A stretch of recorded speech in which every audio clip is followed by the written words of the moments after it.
Salut la team et bienvenue sur Je Conseille. Et voici une vidéo sur Challengers, vainqueur de l'As d'or initié et nommé au Kennerspiel 2023. Comme il y a déjà de nombreuses vidéos sur les règles, mais très peu sur le fond du jeu, j'ai trouvé intéressant de vous présenter les stratégies possibles, ainsi que quelques combos de cartes. Allez, c'est parti!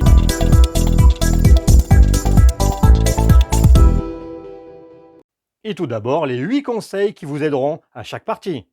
En 1, soyez toujours ouvert au changement. Vous allez drafter à chaque début de manche une ou deux pioches de 5 cartes. Cela signifie que démarrer la partie avec une stratégie spécifique sera souvent problématique. En effet, il est peu probable que vous piochiez les cartes que vous recherchez. De plus, comme vous améliorez votre deck seulement 7 fois pendant la partie, une fois au début de chaque manche, vous devrez changer votre vision du jeu afin de rester ouvert aux différentes stratégies selon les cartes draftées. En 2, construisez votre deck avec 7 types de cartes.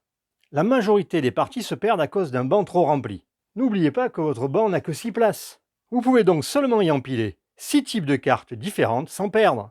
Il est donc préférable de construire votre deck avec au maximum 7 types différents de cartes. Bien sûr, il y a quelques exceptions.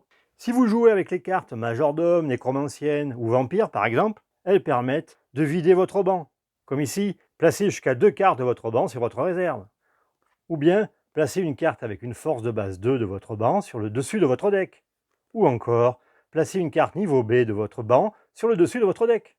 Avec ce type de carte, vous pouvez vous permettre de dépasser 7 types différents de cartes dans votre deck. En général, avec 2 cartes de ce type, cela vous donne de la place supplémentaire sur votre banc, à hauteur de 2 places, ce qui vous permet donc d'avoir jusqu'à 9 types différents dans votre deck.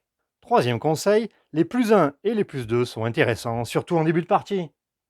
En effet, les cartes comme maquilleur, squelette ou autres, qui donnent un plus 1 ou un plus 2, sont souvent un facteur décisif. Cependant, en milieu de partie, ces bonus ne valent souvent plus la peine d'être conservés, à moins que vous n'ayez trouvé des doublons, c'est-à-dire des cartes identiques, ou que vous construisiez autour de certaines cartes du deck B.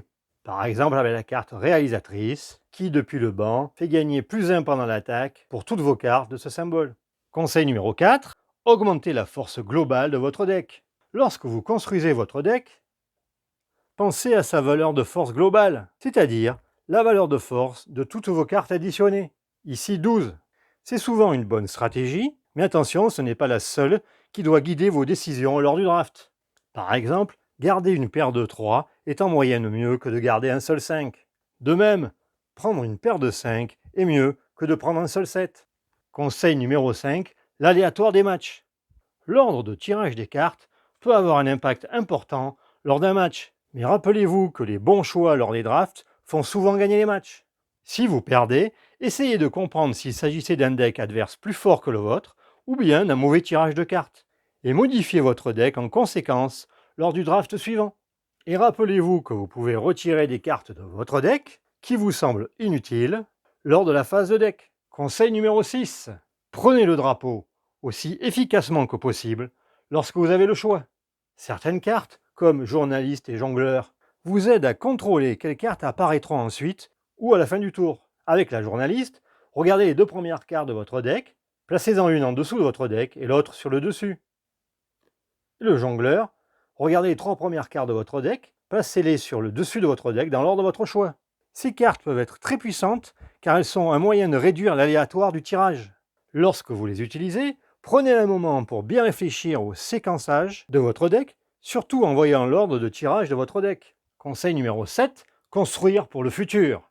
N'oubliez pas que vous obtiendrez davantage de fans pour avoir remporté des matchs plus tard que lors des premières manches. Ici, première manche, 2 points, alors que la dernière manche est à 10 points, l'avant-dernière, 7 points, etc.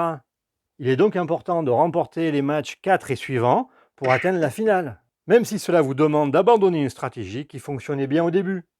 N'oubliez pas que Challengers est un jeu qui consiste à s'adapter tactiquement et à prendre des décisions en matière de construction de deck.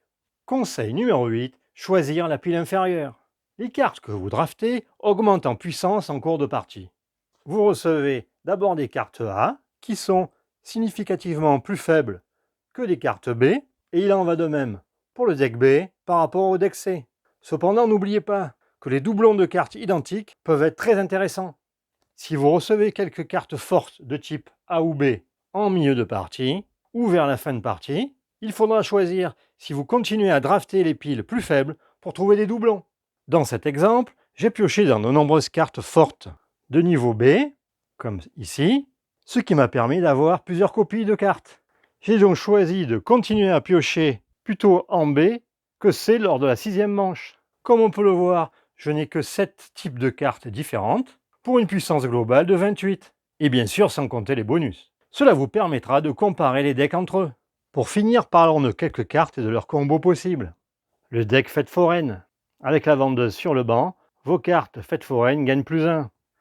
Et un mime, si c'est votre première carte tirée, qui va faire très mal, car elle va gagner +1 pour chaque espace libre de votre banc, soit un total de 7 en force.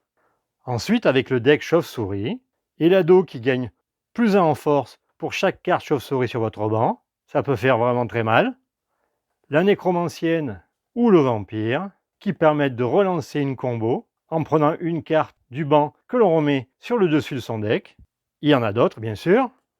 Le deck avec des animaux de force 3, et le garçon d'écurie, qui gagne +1 pour chaque carte avec une force de base 3 sur votre banc. Très intéressant. Et enfin la carte Cowboy qui énervera toujours votre adversaire, car si la carte prend possession du drapeau, il devra placer la carte du dessus de son deck directement sur son banc. Voilà, j'espère que ces quelques conseils vous permettront de gagner, ou en tout cas de mieux jouer, sur vos prochaines parties de Challengers. Quant à moi, je vous donne rendez-vous à la rentrée. En attendant, passez de bonnes vacances, et je n'exclus pas 2 ou 3 surprises pendant l'été. Allez, merci d'avoir suivi cette vidéo, et à bientôt sur Je Conseille.